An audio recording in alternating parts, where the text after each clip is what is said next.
let's get started. First step in the process is get in the habit of asking a question.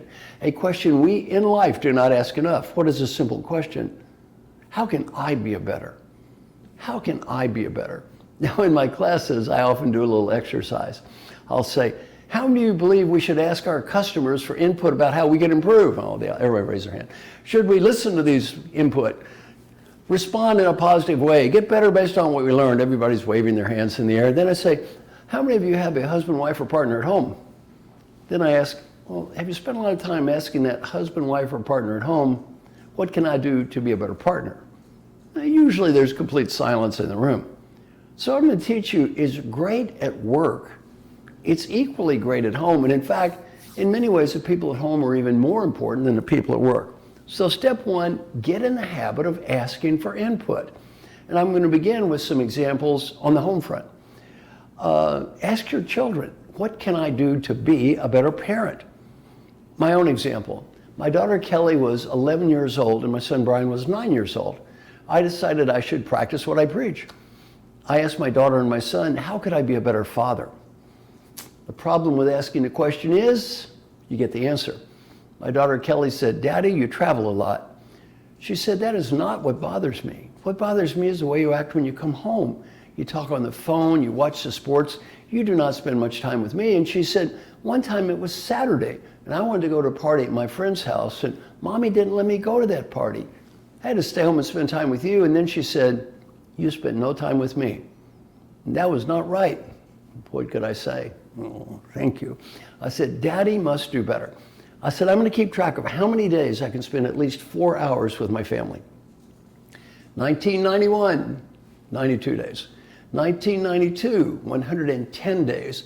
1993, 131 days. 1994, 135 days. By the way, how much time does the average American father spend in a meaningful dialogue with the average American child in a period of 1 week? About 7 to 15 minutes. It's not hard to beat the average. And by the way, if 4 hours is too many for you, make it 3, make it 2, make it 1. Just do something. Now it's January 1, 1995. Both children are now teenagers. My daughter's 15, my son is 13. So I say, kids, look, 135 days, 4 hours with Daddy. What goals shall we set this year? How about 150 days? They both said, no, no, no, Daddy, you have overachieved. My son said 50 is a better target. They both voted for a massive cutback of Daddy. I learned a good lesson. When they're young, when they're little, it's important to do this. Why? They need us. When they get older, it's important for a different reason. What is it? We need them. We need them. And the one thing I can say is those years, they go very fast. What did I learn? I made more money the year I spent 135 days, 4 hours with my family, than the year I spent 20 days. What did I learn? The San Diego Chargers American football team really don't care about me. I learned something else a couple of years ago. San Diego Chargers American football team didn't even care about San Diego. Now they're called the Los Angeles Chargers. Well, good to do this with ask your kid, what can I do to be a better father? What can I do to be a better mother? I was teaching this class for a company called the Kaiser Permanente Company. I was teaching this class for a company called the Kaiser Permanente Company, a very large hospital company in Southern California. 1,000 people at the Oakland Convention Center in the room, and a woman named Trudy Triner raised her hand. She said, there's always something you've forgotten. Please ask people to do this with their parents. Please ask people to ask this question to their parents. She said, my daughter was about 17, and I went home and I asked my daughter, what could I do to be a better mother?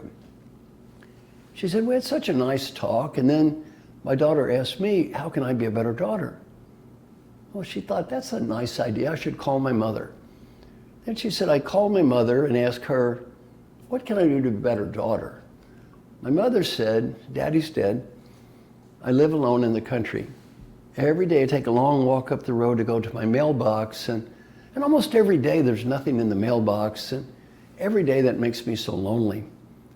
She said, as your mother, it would mean so much to me if you'd send me just a little picture or card or something So when I would walk to the mailbox, I'd find something in the mailbox. She started sending her mother little pictures and cards every day. What did that cost her? Nothing. What did that mean to her mother? Everything. She sent me an email a few years later, and the email said, "My mother just died." The last thing her mother told her before she died was, "Thank you for doing that." If your parents are alive, this is a very nice thing to do for 3 reasons. Number 1, it's good for them. Even if they say you have nothing to improve, they will be proud of the fact that you cared enough to ask. Number 2, it's good for you. What's the number 1 regret children have when mom and dad die? Number 1 regret is, why didn't I thank them for all the good things they did to help me? Why was I judging them and criticizing them all the time? And number 3, if you do have little children, this is very good for your little children. Why? You know those old people calling you up on the phone? Well, guess what? You're going to be those old people. Do you want your children to call you on the phone? Very good to do this at work, even better at home. Stop for a second and ask yourself this question. Who's one person I should be asking the question, how can I be better? And why is that important to you?